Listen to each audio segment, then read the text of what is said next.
So just how much does it cost to live in Indiana? How expensive is it to, say, buy a house? How expensive are groceries? What does it cost to take a family of 5 to the zoo? Well, I'm going to answer all of these questions and many more in today's video.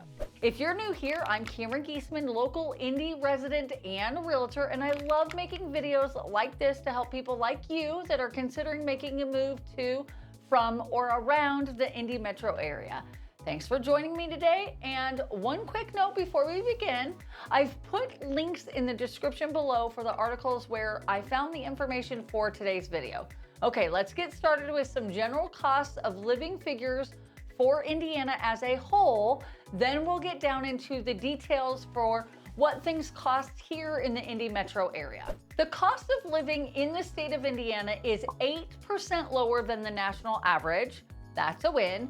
Housing is 22% lower than the national average, while utilities are up 4% higher.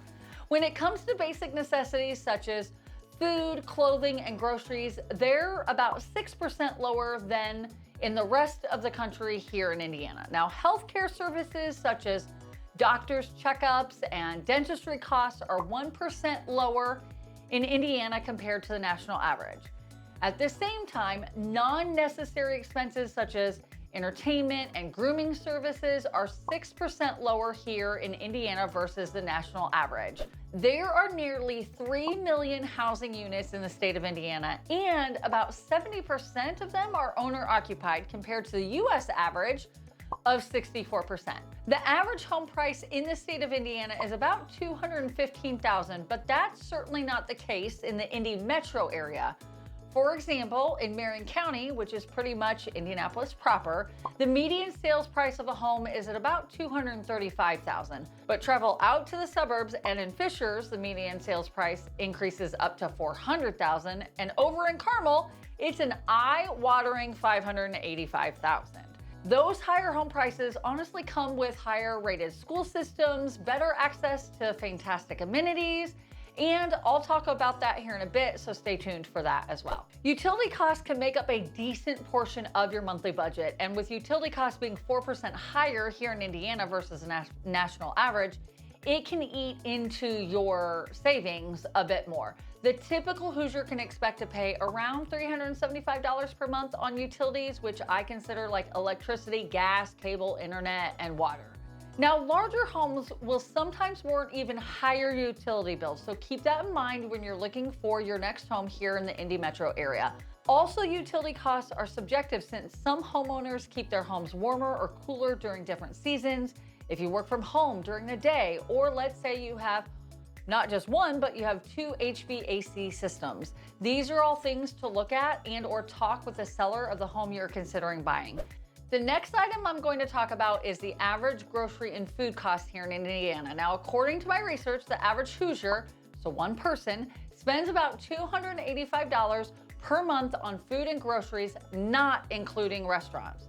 So to take that calculation a step further, that means the average Indiana resident spends $3,424 per year on food, again, excluding restaurants. Now, I would say this figure seems maybe a bit low, but that's because I have 3 growing teenagers that eat everything in sight, and our grocery budget has ballooned to about the size of a mortgage payment. Now, if you're a single person or perhaps newly married or don't have any kids, you could probably get somewhere close to that $285 average monthly amount if you were a bit of a thrifty shopper. Now, as far as restaurants go, we've all seen the increasing prices at nearly every single restaurant, whether that's fast food, fast casual, or full service restaurants. Now, according to the newest Consumer Price Index, over the last 2 years, restaurants' prices have increased 15%, and grocery prices have increased 9.4%. I personally have felt that. A friend of ours recently told us that they can't get a Big Mac meal at McDonald's anymore for less than $10. I can't eat at McDonald's, I'm gluten-free, so I had to ask this question. If we take our family to one of our favorite restaurants in Fishers, 4-Day Ray, it's about $150 for the 5 of us to eat there. It's just crazy how high the food prices are, but Indiana isn't the only state feeling the pain. It's the same across the United States. Another pain point that we all have to deal with is the price of gas and car insurance. I did a quick search right before filming this video, and I found that for a gallon of regular unleaded gas, it ranges anywhere from $3.15 to $3.40 in the Indy metro area, which seems to fall just under the US average of $3.49. Now, of course, these numbers change on a daily basis, but that's where we're at today. As far as auto insurance goes, I've got good news for you. The state of Indiana has low auto insurance rates. We are the 10th cheapest state in the United States for insurance, so that's a win. Now let's talk about taxes. And I have good news and bad news. The good news is Indiana is one of 10 states in the nation with a flat rate tax structure. That means all Hoosiers are taxed at a flat 3.15% state income tax rate, regardless of how much money you make. Now that's different from most of the United States, which relies on a gradual income tax structure. But now here's the bad news, and that's Indiana's state tax rate. Indiana has the second highest sales tax rate in the nation at 7%. Only second to California, which is 7.25%. Ugh. All right, now that we've covered some of the larger topics, let's dig into what it costs for some of the awesome amenities and attractions that we have here in the Indy metro area. If you want to go to a Colts football game, tickets start at around $45. Pacers basketball tickets start around $10, that's pretty cheap. Indianapolis Indians baseball tickets start around $13. Indy Fuel hockey tickets start around $16, and then Indy 11 soccer tickets start around $10. And the greatest spectacle in racing, the Indy 500 tickets start around $15 for infield tickets and over $50 for grandstand tickets. Now keep in mind though, these are all starting ticket prices, and premium seating locations can easily climb above $1,000 per ticket. Now for some fun kids activities, the nationally recognized Indianapolis Children's Museum tickets start at about $25 for kids and $30 for adults. But Indiana residents do get $3 off each ticket. Or if you want to get a family membership, it's $230, and for a family of 5, you only need to go twice to get your money's worth, and those memberships are good for 1 year. Or let's say you want to go to the Indianapolis Zoo.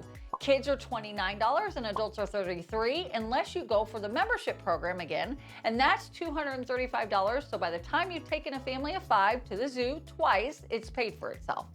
Conner Prairie, the Smithsonian-owned Living History Museum in Feshers, is $25 for adults and $19 for kids. But they by far have the best membership program, as it's only $135 for 1 year. So for a family of 5, you've almost paid for the full membership by going once. Some other fun things to do around here with your friends and family is Top Golf in Fishers. It ranges from about $25 to $45 an hour to play there. But if you split that with your friends, it makes for a fairly inexpensive outing. One of our family favorites is the water park in Carmel, which prices are at about $17 for adults and $14 for kids. But with a household membership fee of $321, that is good for 1 season, and you'll have to go 5 times with a family of 5 that summer to make it worth the fee. Probably most expensive one, but worth it. Okay, so hopefully this video has given you at least an idea of what it costs to live in the state of Indiana. Is there anything I didn't mention that you would like to know about? If so, please put it in the comments below. And if you're looking to make a move to the Indy metro area, I would love to be your trusted resource and real estate agent. I've helped hundreds of people just like you that are moving to, from, and around the Indy metro area, and I know this area forwards and backwards, top to bottom. And so if you need help with selling or buying a home in the next, say, 2 weeks, 2 months, or even 2 years, I'm here to help. If you like this video, please go ahead and click that like button, and don't forget to subscribe if you don't want to miss any of our upcoming videos about the Indy metro area. If you're looking for another video to watch, click on this one here, as I think you might like it. That's it from me for today. Thanks for joining, and I'll catch you in the next one. Bye.